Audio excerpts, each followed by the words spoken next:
All right, everybody, we are back and doing more. So yesterday, or last time, we were working on author's purpose and perspective. Then we did CCI of a selection.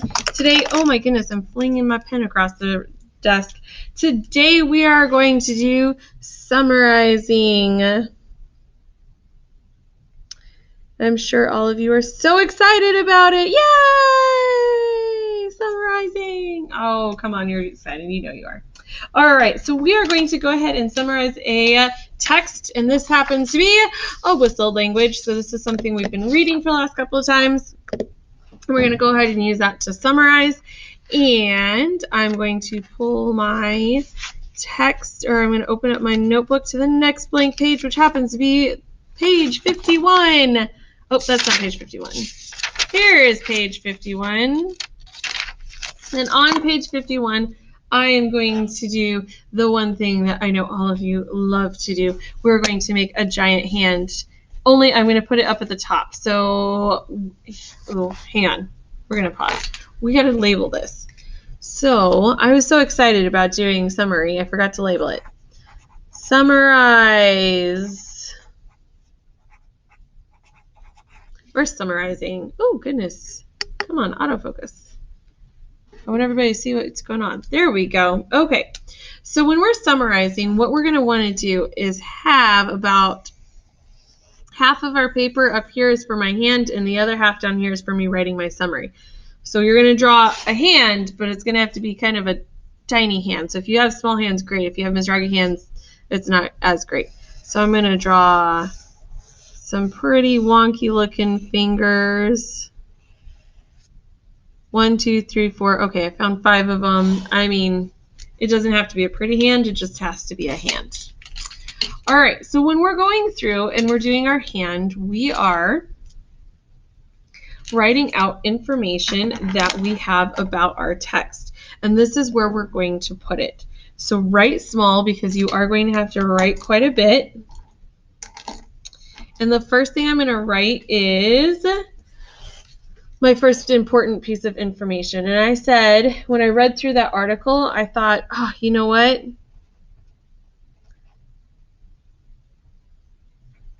Their language is called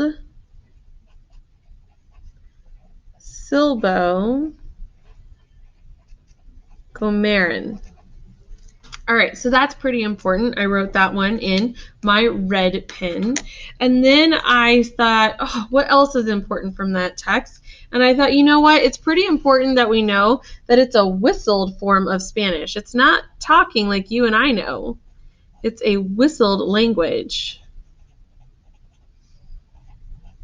So I'm writing that in blue in my next finger. It is a whistled form of Spanish. Okay, and then after that, what else could be important? There's 3 more fingers. I got 3 more important details that I need to include. The language could travel a long distance. That's why they invented it in the first place, is because they couldn't hear each other, and it could travel up to 3 miles over the mountains. Could travel long distance. After that, we started talking in the article about how fewer people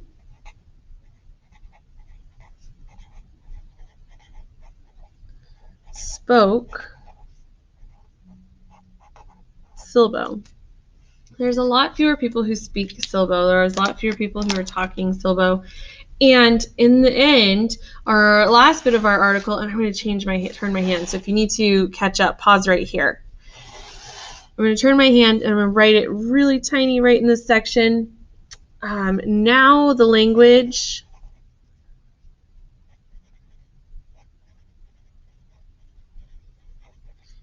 is taught in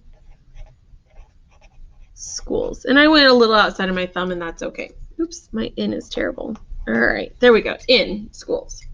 So I have this lovely language. It's called Silbo-Gomeran. It's a whistled form of Spanish. It could travel long distances. Fewer people spoke Silbo. Now the language is taught in schools. And now I need to come up with my CCI. And this is something we did right before Christmas break or winter break. So this is nothing new to you guys. We're just doing a quick review on how to do our hand. And if you remember, we actually talked about it right over here as well in the CCI of a section. And I said that Silbo is a whistled language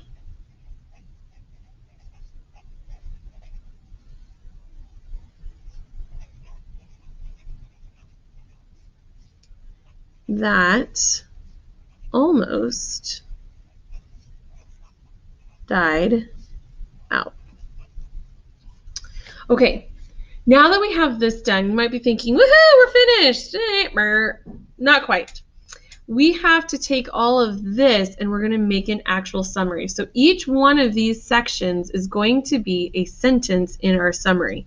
And we're always going to start with our CCI. That is our very first sentence in our summary because it sets up why it is we are writing the summary, what the whole article is about. And I wrote this in a complete sentence already, so I really don't have to change much of anything. I'm going to start off with Silbo is a whistled language. Oops, I can't spell language. Language that almost died out. Okay, that's my first sentence. First of 6 is done. Woohoo! 5 more to go. Next, we're going to start with this one because I went in order from beginning to the end of the article when I wrote down my important information. So when I write down my important information for my summary, I want to follow that same pattern from the beginning to the end. So my second part, it says, language is called Silbo-Gomerran. That's not a complete sentence. So it's a good start, but we've got to make it into something that we can actually write down that's not going to make your reading and writing teacher go, rah! Language is called Silbo-Gomerran. If I change that into their language, Miss Froggy still can't spell. Language is called Silbo-Gomerran. That is a very good sentence that we're good to go. All right, Silbo is a whistled language that almost died out. Their language is called Silbo-Gomerran. Now I'm going to start with my next finger. A whistled form of Spanish. Again, not a complete sentence, so I'm not going to write it down as I wrote it in the finger. How am I going to change this? Well, I could say Silbo-Gomerran or is a whistled form of Spanish, but I already have Silbo-Gomerran right here. I could say their language is a whistled form of Spanish, but then I'm starting 2 sentences exactly the same. So what I'm going to do is I'm going to use those nice pronouns that we learned about, and I'm going to say it, and it refers back to Silbo-Gomerran in the last sentence. It is a whistled form of Spanish. Halfway done. See, it's not too bad. We already did all the hard work. All we're doing now is taking all of our work from right up here and putting it into paragraph form down here. Okay, 4th sentence right here. Could it travel long distance? Again, not a complete sentence. So, yep, you guessed it. I'm going to say the language. Oh my goodness gracious, Miss Rocky. I am just having so much trouble with language today. Language. The language could travel for long distances. Okay, there's my 4th sentence. 2 more. Dos más. Up here it says, my 5th sentence says fewer people spoke Silbo. That's very close to being a complete sentence, so I'm not going to have to change it too much. Fewer and fewer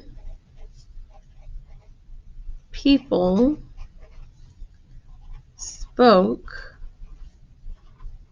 Silbo.